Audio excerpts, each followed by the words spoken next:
Channel guys. तो आज हम डिसिप्लिन नंबर 5 करते हैं। जैसे कि आपको पता है मैंने आपको 13 सितंबर का पेपर स्टार्ट कराया हुआ है। आज में भी हो सकता है आपकी ये लास्ट वीडियो हो, ठीक है। अगर ज़्यादा मैं नहीं बोली तो बीच में, क्योंकि मतलब ज़्यादा एक्सप्लेन करने लग जाऊँ ना तो वीडियो काफ़ी लंबी हो जाती है, ठीक है। तो मतलब मेरी पूरी कोशिश है कि आज की इस वीडियो आपकी लास्ट रहे। गोट इट। और आपने मतलब एक चीज़ नोटिस की होगी, मैंने बीच में ना 4-5 क्वेश्चन छोड़ दिए हैं इस पेपर के, ठीक है। वो मैंने इसलिए छोड़े हैं क्योंकि वो मैं आपको उनका जो कंसेप्ट आएगा ना उनके साथ ही करवा दूँगी वो क्वेश्चन। Got it. क्योंकि फिर वो काफ़ी लंबे हो जाते हैं, कंसेप्ट के थ्रू समझाना काफ़ी इजी है, ठीक है। तो वो क्वेश्चन हम जैसे कि मैं आपको कंप्लीट इंपॉर्टेंट क्वेश्चन कराऊंगी ना तो उसमें इंक्लूड कर दूँगी आपके। मैंने अलग से लिखे हुए हैं कि कौन कौन से क्वेश्चन मैंने आपके, ज़्यादा नहीं है, 2-3 ही हैं बीच में, ठीक है। तो चलिए स्टार्ट करते हैं अपनी वीडियो। हमें दे दिया 2-3 इन द सेंस मतलब 5 होंगे मैक्सिमम, ठीक है, इससे ज़्यादा नहीं है। तो मैंने अलग से ना बनाई हुई है वीडियो, मतलब अलग से नोट डाउन कर लिया उनको। तो जैसे ही मैं कंसेप्ट कराऊंगी ना, जैसे आपको पता है मैंने अभी आपको ग्रुप थ्योरी स्टार्ट कराई हुई है, होप सो आपको अच्छी लग रही है वो वीडियोस।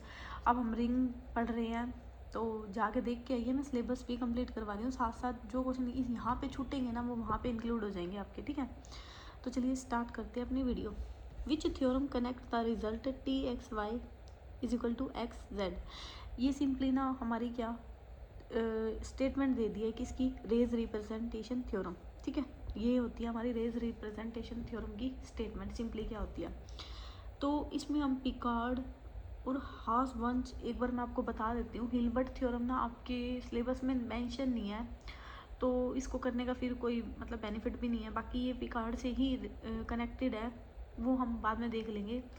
अब मैं थोड़ा सा ना आपको ये इन थ्योरम्स का ना दिखा देती हूँ, मैंने नोट्स में बनाए हुए हैं कि पिकार्ड थ्योरम क्या होती है, हान-वंच क्या होती है, रेज रिप्रेजेंटेशन थ्योरम क्या होती है, ताकि आपके एग्ज़ाम में अगर मतलब कोई और डेफिनेशन आती है तो आप इसको कर पाओ, ठीक है। सबसे पहले हम देखने वाले हैं पिकार्ड थ्योरम क्या होती है आपकी। मैंने मतलब लिखा हुआ था और अलग से नोट्स बनाए हुए हैं, तो यहाँ ही से पढ़ा देती हूँ मैं आपको। पिकार्ड से पहले ना सबसे पहले आती है आपकी इनिशियल वैल्यू प्रॉब्लम क्या होती है। इनिशियल वैल्यू प्रॉब्लम वो होती है जिसमें हमारा ऑर्डर भी 1 होता है और डिग्री भी क्या होती है, 1 होती है। उसको बोलते हैं हम इनिशियल वैल्यू प्रॉब्लम। इसमें ना कुछ केस आते हैं आपके 1, 2, 3। जब जैसे कि हम जब इसको इंटीग्रेशन करते हैं ना तो इसका सोल्यूशन बनता है, ठीक है। सोल्यूशन के साथ यहाँ सी भी बनता है ना। अगर सी की कोई हमारी वैल्यू आती है, यानी कि एक्स और वाई की वैल्यू पुट करने के बाद, तो हम उसको कहते हैं यूनिक सोल्यूशन। Got it. अगर सी की वैल्यू हमारी 1 आती है, मतलब सी के साथ कांस्टेंट में कभी मल्टीप्लाई करें तो वो वहाँ से क्या आ जाए 1, तो हम कहेंगे कि नो सोल्यूशन। और जब 0 आ जाए सी की वैल्यू तो हम इसको बोलेंगे इनफाइनाइट सोल्यूशन। Goat it. बस इतना ही पता होना चाहिए कि इनिशियल वैल्यू प्रॉब्लम क्या होती है, सिंपली, और कुछ नहीं है। मान लो जब हमारी ये तीनों कंडीशन नहीं होल्ड होती, कि कोई भी यूनिक वैल्यू नहीं आई, नो सोल्यूशन आया, इनफाइनाइट मैनी सोल्यूशन, मतलब कुछ भी नहीं आया, तो उस केस में हमारी चलती है पिकार्ड थ्योरम, ठीक है। तो समझ में आया पिकार्ड कैसे कनेक्ट करेंगे हम। सिंपली पिकार्ड थ्योरम हमारी क्या बोलती है, सबसे पहले हमने इनिशियल वैल्यू की डेफिनेशन उठाई, first order first degree dy/dx f(x(y), इसका क्या करेंगे हम, इंटीग्रेशन करेंगे। Got it. तो सबसे पहले ना जो हमारा ये फंक्शन दिया होता है ना, ये क्या होना चाहिए, कंटिन्यूस होना चाहिए। कंटिन्यूस कहाँ पे होना चाहिए, उसके नेबरहुड पे होना चाहिए, ठीक है, पॉइंटर पे। सेकंड कंडीशन इसमें क्या बोलती है कि f(x(y) हमारा लेस देन क्या होना चाहिए, k। Got it. और थर्ड कंडीशन क्या बोलती है कि curly F upon curly Y less than क्या होना चाहिए, R, for all X belonging to D. D यहाँ पे इसके नेबरहुड के बारे में बोला हुआ है। अगर ये तीनों मिल जाएं तो हमें क्या मिलता है, एक यूनिक सोल्यूशन। तो उस केस में हम बोलते हैं पिकार्ड थ्योरम है। तो पिकार्ड थ्योरम की डेफिनेशन आपकी क्या बोली कि इनिशियल वैल्यू प्रॉब्लम की कोई फंक्शन लिया, इनिशियल वैल्यू से याद करो, first order first degree, simple. इसमें फंक्शन क्या होना चाहिए, कंटिन्यूस होना चाहिए और बाउंडेड होना चाहिए। मतलब ये बाउंडेड की ही डेफिनेशन बोलती है कि f(x(y) लेस देन के, मतलब कंटिन्यूस होना चाहिए, बाउंडेड होना चाहिए, और क्या करना चाहिए, इसका जो डेरिवेटिव है वो एग्जिस्ट होना चाहिए। बस सिंपली जब भी फंक्शन हमारा कंटिन्यूस एंड बाउंडेड होता है तो हम उस केस में क्या बोल देंगे, पिकार्ड थ्योरम एग्जिस्ट कर लिया। बस सिंपली थोड़ा सा ना आपको इसके बारे में पता होना चाहिए कि होती क्या। बाकी इतना कुछ नहीं है कि आपको इसका प्रूफ भी करना है, नहीं, खाली स्टेटमेंट लर्न करनी है। तो जैसे मैं बता रही हूँ आप लर्न कर सकते हो, ठीक है। नेक्स्ट हमें दिया है रेज रिप्रेजेंटेशन थ्योरम। इसमें क्या होता है, इसमें ना आपका एच एक ना हिल्बर्ट स्पेस है, ठीक है, जैसे कि मैंने आपको बताया था। एफ भी यानी आर्बिट्ररी फंक्शन, एफ कोई भी आर्बिट्ररी फंक्शन होता है किस पे, हिल्बर्ट स्पेस यानी कि एच पे। इफ़ एफ हमारा एच में से है then there exist a unique vector Y in H such that f(x) is equal to हमें क्या दे दिया एक्स वाई पे for all X belonging to H, जो हमारा एफ ऑफ एफ है वो हमारा किसके इक्वल हो जाएगा, वाई के इक्वल। मतलब नोम, इसको हम सिंपली नोम बोलते हैं कि नोम of F is equal to Nom of Y. अब आपको इसमें क्या समझ में आया, मैं थोड़ा सा सिंपल वे में और एक्सप्लेन करने की कोशिश करती हूँ आपको। देखो इसने क्या बोला है कि एच हमारा कोई भी हिल्बर्ट स्पेस है, मतलब एच हमारा कोई भी बड़ा हो गया, ठीक है, बड़ा एलिमेंट हो गया। हमने एफ को लिया है किस में से, एच में से, गोट इट। और हमने ना 2 पॉइंट लिया है, सपोज एक्स और वाई, ये भी हमने कहाँ से लिया है, एच में से लिया है, ठीक है। अब ये कह रहा है कि जब हमने ये फंक्शन लिए, ये हमने सारे कहाँ से लिए, हिल्बर्ट स्पेस से लिया है। जब मैं इसका नोम करती हूँ ना एफ़ का, तो मेरा वो नोम है ना, पहले तो मान लो देखो एफ ऑफ, यहाँ पे जैसे इसने कहा है कि एफ ऑफ एक्स है ना, वो हमारा किसके इक्वल है, एक्स और वाई के टर्म में लिख दिया। और ये जो सारे के सारे पॉइंट है एफ एक्स वाई, ये तो हिल्बर्ट स्पेस से ही आ रहे हैं। तो हम सिंपली यहाँ पे ये कह सकते हैं कि नोम of F is equal to Nom of क्या हो जाएगा, वाई। या फिर हम ये भी कह सकते थे कि नोम of F is equal to Nom of x. Goat it. तो सिंपली ये क्या बोल रहा है कि अगर हम कोई भी एच में से एलिमेंट लेते हैं उनके, तो वो एलिमेंट आपस में क्या होते हैं, इक्वल होते हैं, यानी कि उनका नोम क्या होता है, इक्वल होता है। नोम समझ पा रहे हो गया, आपको मैंने मैट्रिक्स स्पेस में करवाया था। जिसने अगर नहीं देखा है ना, तो एक बार आप देख के आइए, मैट्रिक्स स्पेस की डेफिनेशन में मैंने वहाँ पे आपको नोम्स के बारे में बताया कि नोम क्या होता है। Got it. नोम का मतलब होता है कि longest length of the function, मतलब maximum length of the function क्या होती है, उसको बोलते हैं हम नोम, ठीक है। एक बार आप जाके देख के आना, मैंने बाकी सिंपली आपको थोड़ा सा बता दिया है नोम का मतलब क्या होता है। तो यहाँ से क्या बोल रहा है कि नोम ऑफ एफ किसके इक्वल हो जाएगा, नोम ऑफ वाई। अब इसको ना डेफिनेशन को आप यहाँ से कनेक्ट करके देखो, जो आपके एग्जाम में आई हुई थी कि जब भी हमें ना टी एक्स वाई यानी कि अब यहाँ जो टी है ना वो हिल्बर्ट स्पेस की तरह काम कर रहा है, एक मिनट। अब जो यहाँ पे टी है ना आपका हिल्बर्ट स्पेस की तरह काम कर रहा है, ठीक है। और मैंने एक्स जेड को कहाँ से ले लिया, टी से ही ले ली। यहाँ पे एक्स जेड की बजाय ना मे भी हो सकता है एक्स वाई हो, बट इसने यहाँ एलिमेंट उठाया है ना, यानी कि ये भी टी से हैं। तो हम यहाँ से क्या कह सकते हैं कि टी, या तो ऐसे बोल लो जैसे इसने लिखा हुआ था कि F of x is equal to क्या हो जाएगा, एक्स वाई। या फिर नोम ऑफ एफ किसके इक्वल हो जाएगा, नोम ऑफ वाई के। या तो इसको ऐसे दिखा दो या इसको ऐसे दिखा दो। सिंपली इसने क्या करा है, टी ऑफ एक्स वाई है, ये लिए हुए हैं इसमें से, तो ये किसके इक्वल दिखा रहे हैं, एक्स जेड से, क्योंकि ये एलिमेंट भी किससे हैं, हिल्बर्ट स्पेस से। तो यहाँ से हमारी ये क्या है, Riesz representation theorem. Hope so आपको ज़्यादा नहीं लर्न करना, ठीक है। इतना लर्न करो कि एग्जाम में ना मार्क हो जाए, बस सिंपली। और कुछ नहीं है कि इतना रट्टा मारना है, इसको रट्टा रटने लग जाओ, नहीं। थोड़ा थोड़ा बस समझ के कर लो, ताकि आप मतलब एग्ज़ाम में कर सको, ठीक है। जो ये मतलब आपकी लास्ट वाली है ना, हेबंच थ्योरम, इसको और देख लेते हैं थोड़ा सा। इसमें क्या होता है, जैसे नोम ऑफ एफ है ना ओवर द एक्स, मतलब इसमें क्या आ गया, इसमें आपके नोम के ऊपर ना फंक्शन डिफाइन कर दिया कि किसके ऊपर है, तो इसने कह दिया over the x. Goat it. तो जो ये नोम ऑफ एफ है ये किस पे हो गया, ओवर द जेड। तो इसमें इसने क्या बोला है कि नोम of f over the x किसके इक्वल हो जाएगा, सुप्रीमम ऑफ एफ, जिसको हम क्या कह देंगे, नोम of x is equal to क्या है, 1। Got it. बस इसमें देखो, इसमें हाँ बस में आपका क्या हो जाएगा, इसमें थोड़ा सा ना सुप्रीमम चलेगा नोम के साथ। बस सिंपली इस चीज़ को ऐसे कनेक्ट करके याद कर लो कि इसमें क्या चलेगा, थोड़ा सा सुप्रीमम चलेगा। लेकिन जो रेज रिप्रेजेंटेशन थ्योरम थी ना, उसमें सुप्रीमम नहीं चलेगा, उसमें डायरेक्ट आपका नोम का यूज़ किया हुआ है, ठीक है। और पिकार्ड थ्योरम में आपकी क्या कोई फंक्शन दिखाए रखा है, कौन सा, इनिशियल वैल्यू प्रॉब्लम का, जिसमें वो क्या दिखा रखे थे, कंटिन्यूस एंड बाउंडेड फंक्शन दिखा रखे थे, तो वो हमारी थी पिकार्ड थ्योरम। इतना नहीं रट्टा मारना ना, ये एक चीज़ याद करनी है आपको, बस थोड़ा थोड़ा पता होना चाहिए इसमें होता क्या है, ठीक है। इसलिए मैं आपको ये दिखा रही हूँ ताकि नेक्स्ट आपके एग्ज़ाम में आए तो आप कर सको। Got it. होप सो आपको मतलब ये थ्योरम का थोड़ा सा आइडिया लग चुका है, ठीक है। नेक्स्ट हमें दिया है कि यू हमें क्या दे दिया, 101, वी हमें क्या दे दिया, 010। Find the cosine angle those two vector using inner product space. देखो जब भी इस टाइप का कोई क्वेश्चन आए ना, तो मैंने इसका सिंपली यहाँ फॉर्मूला लिखा हुआ है, या तो इसको नोम की फॉर्म में कर लो या इसकी फॉर्म में कर लो, दोनों से आंसर क्या आएगा आपका, सेम आएगा, ठीक है। देखो हम मेन ना यही वाला फॉर्मूला लगाते हैं, ठीक है। आप इससे करके देखना, सेम ही होगा, आंसर सेम आएगा। तो मैं यहीं पे आपको बता देती हूँ। देखो पहले तो ऊपर हो जाएगी मल्टीप्लाई, 011, इसको सिंपली कर लो मल्टीप्लाई, तो पहले 0 फिर 0, ऊपर क्या बच गया 1, और नीचे इनका जाना स्केयर, 1 का स्केयर प्लस 0 का square plus 1। Got it. And 0 का स्केयर प्लस 1 का स्केयर प्लस 1, तो 1 यहाँ से आ गया √2 इंटू में √2। तो दोनों को सोल्व करने के बाद आंसर क्या आ गया आपका 1/2। ये कुछ ज़्यादा बड़ा नहीं था, इसलिए मैंने सोचा कि यहीं पे मैं आपको बता दूंगी। सिंपल छोटा सा ही क्वेश्चन है, ठीक है। मेन तो ये मतलब 12th क्लास पे आपने को साइन एंगल किया है ना, वही लगा दो बस, कोस थीटा का। नेक्स्ट हमें दे दिया find the residue of the function at z is equal to infinity. अभी मैं ना आपको सिंपली बता रही हूँ इसमें क्या है। इसके लिए ना मैं एक अलग से वीडियो भी बनाऊंगी, आपका रेजिड्यू क्या होता है, ठीक है, बहुत आसान तरीके से समझाने के लिए। अभी देखो ध्यान से, जब आपको इस टाइप का क्वेश्चन मिले ना कि रेजिड्यू किस पे बताना है, इन्फिनिटी पे, तो ना इसका एक फॉर्मूला होता है कि z infinity plus z pole is equal to 0। Got it. ये z पोल होता है सिंपल पोल। मैं मतलब थोड़ा सा आइडिया दे रही हूँ, बाकी ना इसका जैसे कंसेप्ट होता है, ये एनालिटिक फंक्शन से निकल के आया है, तो वो किस टाइप से होता है मैं इसके लिए अलग से ही सिलेबस में मतलब वीडियो बनाऊँगी, तो वहाँ से देखना। अभी सिंपल थोड़ा सा देखो मैं इस क्वेश्चन को कैसे कर रही हूँ एंड समझने की कोशिश करो। अगर नहीं पता तो देखो, इसमें ना फॉर्मूला मैंने क्या बताया, z infinity plus z pole is equal to क्या होता है, 0 होता है, 1 नहीं 0।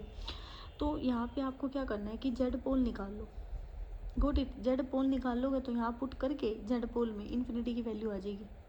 तो जेड सिंपल पोल में कैसे निकालते हैं, सिंपल पोल का ना फॉर्मूला होता है कि एफ ऑफ जेड यहाँ पे चलता है जेड माइनस में Z naught F of Z, ठीक है, ये फॉर्मूला होता है आपका। और जेड नोट कहाँ से निकालते हैं, जो नीचे वाली टर्म दी होती है ना हमें, वहाँ से निकलता है। जैसे हमें यहाँ पे दिया है, मैं यहाँ पे अच्छे से बताती हूँ थोड़ा सा आपको। यहाँ पे देखो जेड की क्यूब, यहाँ दे दिया Z A minus B A plus B, मैंने ये फॉर्मूला लगा दिया। तो यहाँ से जो सिंपल पोल की वैल्यू है ना जेड नोट, आपके नीचे वाली टर्म को क्या 0 पुट कर दो, तो जेड की वैल्यू एक 1 आ गई, एक क्या आ गई, -1 आ गई। Got it. मैंने at Z is equal to 1 पे पोल की वैल्यू निकाली। अब जब 1 पे पोल की वैल्यू निकाली तो मैंने फॉर्मूला क्या बताया, जेड माइनस जेड नोट, यानी कि जेड नोट की वैल्यू है आपकी, ठीक है। अब यहाँ एफ ऑफ जेड होता है आपका जो भी फंक्शन दिया हुआ है, यानी कि Z cube divided by Z minus 1 Z plus 1। अब जेड यहाँ पे आपकी जेड नोट की वैल्यू कितनी है, 1, तो सिंपली यहाँ पुट कर दो 1। Got it. अब ये से ये वैल्यू क्या होगी आपकी, कैंसिल। अब जेड की वैल्यू किस पे चल रही है, 1 पे, तो सिंपली यहाँ जेड की वैल्यू 1 पुट कर दो, 1 + 1 कितना हो जाएगा, 2। तो ये तो आ गई पहले पोल की at Z is equal to 1 पे। Got it. अब at Z is equal to किस पे दिखाना है, -1 पे, तो वो सिंपली इसमें बस जेड नोट की वैल्यू आपको क्या पुट करनी है, -0, और फॉर्मूला क्या लगाना है, z minus Z naught F of z, simple pole का। Got it. तो लगाओ यहाँ पे, अब यहाँ जेड प्लस 1 हो जाएगा और यहाँ जेड क्यूब सिंपली जेड -1 और जेड प्लस 1 हो जाएगा। अब ये जेड प्लस वन कैंसिल हो गया, जेड की वैल्यू कितनी है, -1, तो -1 और डिवाइडेड बाई कितना हो जाएगा, -1 -2, तो इसकी वैल्यू भी कितनी आ गई आपकी 2। इन दोनों को क्या कर दो ऐड, क्योंकि पोल पे है ना, तो 1/2 + 1/2, तो यहाँ से आपकी वैल्यू कितनी आ जाएगी, 1, ठीक है। अब यहाँ पे जेड ये किसकी आई है, जेड पोल की वैल्यू आपकी। Got it. होप सो आपको समझ में आ रहा होगा, मतलब मैं बिल्कुल इजी वे में ही बता रही हूँ फ़िलहाल तो, ठीक है, लेकिन इसको मैं और अच्छे से एक्सप्लेन करना चाहती हूँ, तो इसके लिए मैं अलग से वीडियो बनाऊँगी। यहाँ पे टाइम वेस्ट नहीं करते हम, ठीक है। अब यहाँ पे सिंपली देखो, थोड़ा इतना सा तो समझ में आ रहा होगा ना, तो वो भी इनफ है, ठीक है। अभी ज़्यादा इतना मत घूमो, रेजिड्यू मैं अच्छे से ही पढ़ाऊँगी। अब जेड इन्फिनिटी हमें नहीं पता, ये फॉर्मूला तो पता है ना हमें, तो जेड इन्फिनिटी, अब पोल पे वैल्यू कितनी निकाली है हमने, 1, तो यहाँ पे पुट कर दो सिंपली 1 = 0, तो जेड इन्फिनिटी की वैल्यू आपकी कितनी आ जाएगी, -1। होप सो आपको ये समझ में आया, तो ऑप्शन नंबर डी क्या हो जाएगा आपका आंसर। अब हमें नेक्स्ट क्वेश्चन दिया है, find the residue of the F 2z divided by Z plus 1 Z minus 1 at Z is equal to 1 पे। तो सिंपली ना आपको इसमें सिंपल पोल का यूज़ करना है, यही वाला formula, Z minus Z naught F of Z at Z is equal to 1 पे। तो ये आपका ना होमवर्क का क्वेश्चन है, ठीक है। अब मेरे को ना इसका सेम ऐसे ही करना है, यही फॉर्मूला लगाना है, बता तो रही हूँ, Z minus Z naught F of Z at Z is equal to 1 पे। तो ये देखो पोल से यहाँ से निकाल लेना, पहले वैल्यू जेड की क्या आ जाएगी, -1 + 1, और फिर उसके बाद जेड +1 पे निकालना है, -1 का कोई यूज़ नहीं करना इसमें, एंड सिंपली आपका आंसर आ जाएगा, बस यही वाला फॉर्मूला लगा के। तो ये आपका होमवर्क का क्वेश्चन है, अगर मैंने ये अच्छे से समझाया ना तो आप ये कर पाओगे, इसी से ही कनेक्टेड है। तो ये आप मेरे को कमेंट बॉक्स में बताना है इसका answer. Got it. Next question हमें दिया है कि विच of the following is not a polynomial ring.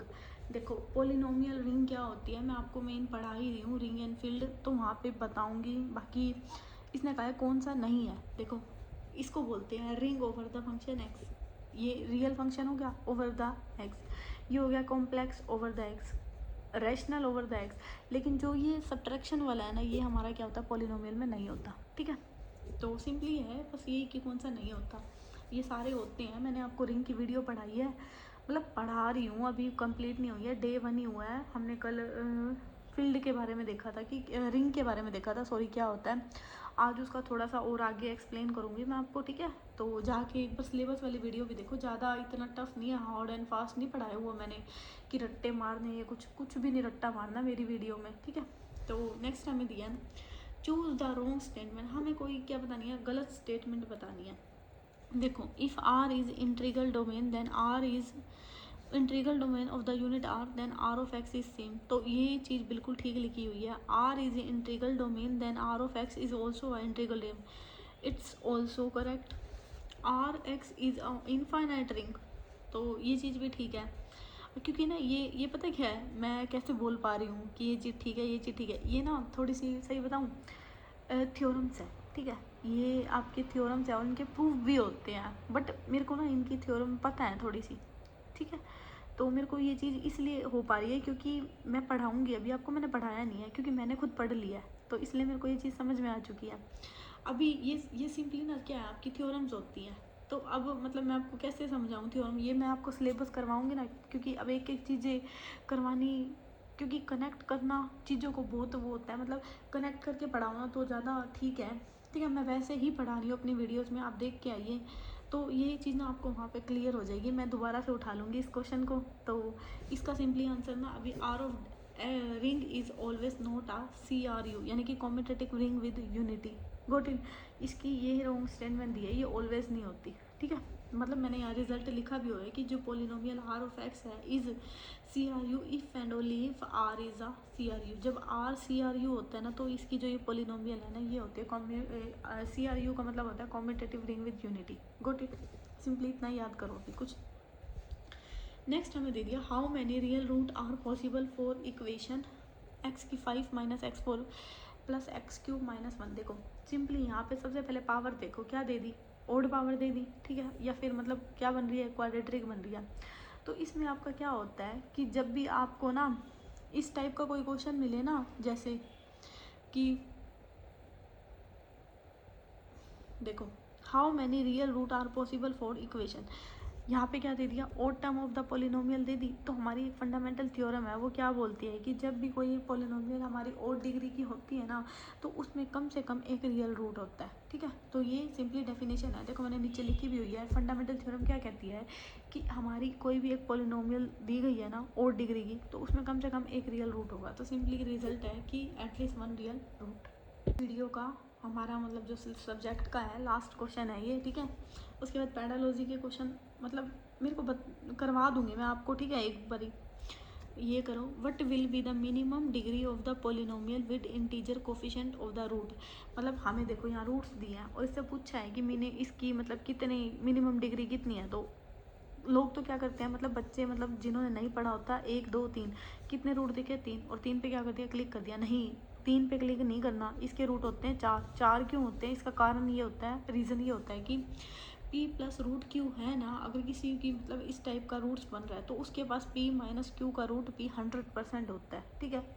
इस चीज़ को आप लर्न कर लो। तो इसमें सिंपली जब भी आपको इस टाइप का कोई क्वेश्चन दिखे ना, अगर सिंपली यहाँ पे 2 3 4 होता ना तो इसका आंसर 3 होता, लेकिन यहाँ रूट 5 दे दिया ना, तो 2 प्लस रूट 5 भी इसमें क्या होगा, एक रूट होगा, तो इसलिए इसका आंसर क्या हो गया, 4, ठीक है। अब पैडालॉजी के क्वेश्चन देख लेते हैं फटाफट और इस पेपर को ख़त्म करते हैं। मैं भी बहुत एक्साइटेड हूँ इस पेपर को ख़त्म करने के लिए, क्योंकि फिर नेक्स्ट पेपर पढ़ेंगे ना, तो आज मे बी लास्ट वीडियो होगी, ठीक है। विच of the following is not a type of blog. अब ये भाई पैडालॉजी के क्वेश्चन है, ये मैं बाकी मैं भी पढ़ के आपको पढ़ाऊँगी, मेरे को भी अभी इतना नहीं पता इसके बारे में, तो सिंपली इसके ना अभी देख लो, बाकी मैं पढ़ा दूँगी पैडालॉजी भी अलग से आपको। ये इसके लिए थोड़ा बहुत चीज़ें तो पढ़नी पड़ेंगी आपको अलग अलग। बस अभी एक बार ना सिंपली याद कर लो कि कौन सा ब्लॉग नहीं होता, तो सोशल ब्लॉग नहीं होता। बाकी मैं पढ़ा दूँगी आपको ये भी, पैडालॉजी भी मैथ्स की, लेकिन मुझे खुद पढ़नी है अभी, ठीक है। झूठ तो मैं क्या ही बोलूँ, वीडियो में खुद पढ़ूंगी तभी तो पढ़ा पाऊँगी अच्छे से, ठीक है। विच पेयर है, क्योंकि मुझे खुद पढ़ना पड़ता है पढ़ाने के लिए भी। Which pair help participant to develop interpersonal skill, confidence, communication and assertive. तो सिंपली इसका जो आपका रिजल्ट था ना, शायद इसमें मिक्स था, मिक्स जेंडर थे, ठीक है। मैं भूल गई इसका लिखना, बट मिक्स जेंडर थे। नेक्स्ट हमें दे दिया कंस्ट्रक्टिव थ्योरी। कंस्ट्रक्टिव थ्योरी किसके ऊपर बेस होती है? कंस्ट्रक्टिव का मतलब होता है सिंपली ओवन नॉलेज, हमारी जो खुद की नॉलेज होती है। इसका मैंने ऑप्शन नहीं लिखा, तो the idea that people actively construct and make their own knowledge. Got it. Which colour is regarded has a masculine. Masculine के रिगार्डिंग कौन सा कलर था? इसमें शायद मतलब भूल गई मैं इनके आंसर लिखना, मैंने लिख तो दिए बट मैं इनके आंसर लिखना भूल गई। अभी के लिए भाई इसको मार्क करते हैं, ठीक है। बाकी मैं पेडालॉजी की आपको ना अलग से वीडियो प्रोवाइड करवा दूँगी, तो एक बार सिंपली देख लो इसको।